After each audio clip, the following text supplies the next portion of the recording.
There is a critically acclaimed Netflix documentary out right now on the downfall of Boeing that explains how the world's once greatest aircraft manufacturer lost its way. I've seen it, it's pretty good and I recommend it. But if you're a subscriber to this channel, you probably won't see anything new in that documentary, because we were one of the first channels to highlight all the leaked Boeing emails and text messages on YouTube more than 2 years ago. But one question that even Netflix wasn't able to answer, and probably the biggest question all of us still have in the aftermath of the catastrophic MAX program, is how did Boeing manage to escape the obvious charge of negligent homicide that the families of the victims have so desperately been seeking? Well, I think we may have uncovered the answer to that mystery, because last week the United States Department of Justice may have finally, but very quietly, revealed the truth.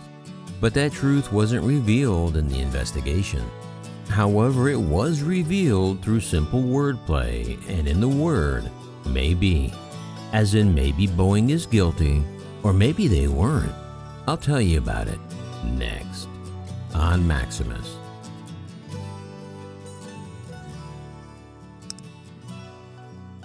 Greetings everybody, Maximus here. I hope you're all doing well, wherever you may be, all around this great big world of ours. Well, last week, quietly in a court filing, the US Department of Justice may have finally tipped their hand as to why no homicide charges were ever filed against Boeing. And the only reporter that seemed to pick up on this legal tidbit was Dominic Gates with the Seattle Times. Okay, so back in January of 2021, Boeing and the DOJ struck a sweetheart deal that included a 3-year deferred prosecution agreement in exchange for total payments of $2.5 billion, consisting of a $243.6 million criminal penalty, $1.77 billion in compensation to its airline customers, and $500 million to establish a crash victims beneficiary fund to compensate families of the 346 victims in both crashes involving the 737 MAX. But in the end, Boeing was only charged with one criminal count of conspiracy to defraud the United States, which resulted in Boeing throwing Mark Faulkner under the bus to take the fall. However, as a stipulation for the victims' families, if they agreed to take the settlement money from Boeing, they had to sign a contract agreeing that they wouldn't take any further legal action against the company. So most of the families signed the deal, and each surviving family member was paid $1.5 million each, which still seems quite low if you ask me. But there were a few holdout families who refused to sign, and that's why the DOJ found itself back in court this month, because those family members asked the court to throw out the heavily lopsided settlement reached last year, and in its place they are requesting that the court charge Boeing with negligent homicide. But in its legal filing in rebuttal, the DOJ rejected that plea, effectively asking the judge to shut down the families once and for all. However, it was in the DOJ's rebuttal filing that they finally revealed the real reason they never criminally charged Boeing. And the most shocking reason of all was that the DOJ refused to blame the crash on the MAX's new MCAS system as a major cause of the crashes. How many of you even knew that last part? That the DOJ refused to even admit that the MCAS system was the cause of the crashes, even though every other person on Earth, and probably Mars too, knows that's exactly what caused the 2 crashes.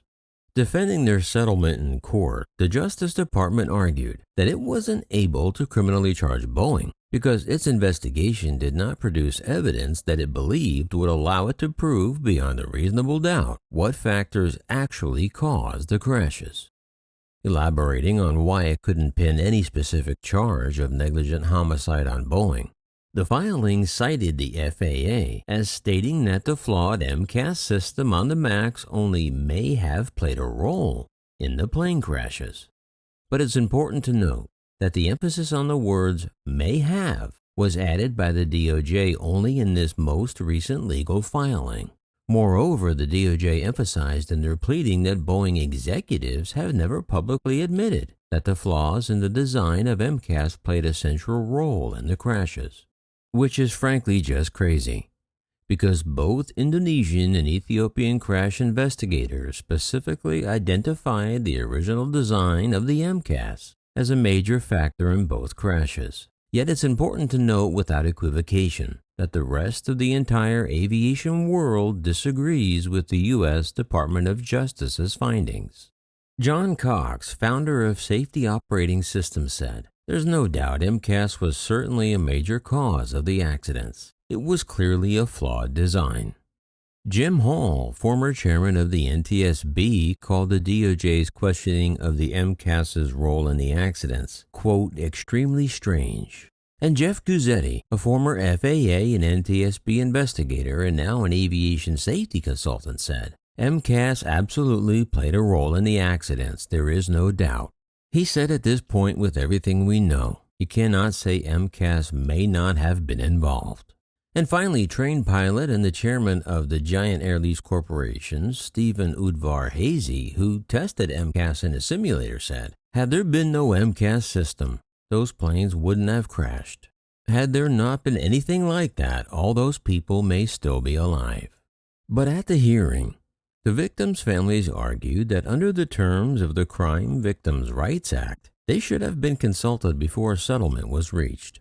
The Justice Department responded that the families aren't legally crime victims because Boeing was not charged with a crime, because the government never charged Boeing with any form of federal negligent homicide in connection with the crashes. And since MCAS could not be definitively proven to be a major cause of the accidents, it highlights why Boeing's executives have repeatedly declined to publicly admit to flaws in the MCAS.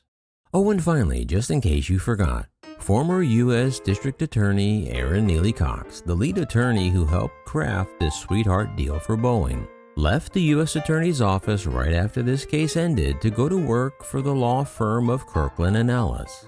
Well, why is that such a big deal, you may ask? Well, that's because Kirkland & Ellis is the law firm that represents Boeing and was also the law firm that Neely Cox negotiated Boeing's sweetheart deal with. Yeah, let that sink in.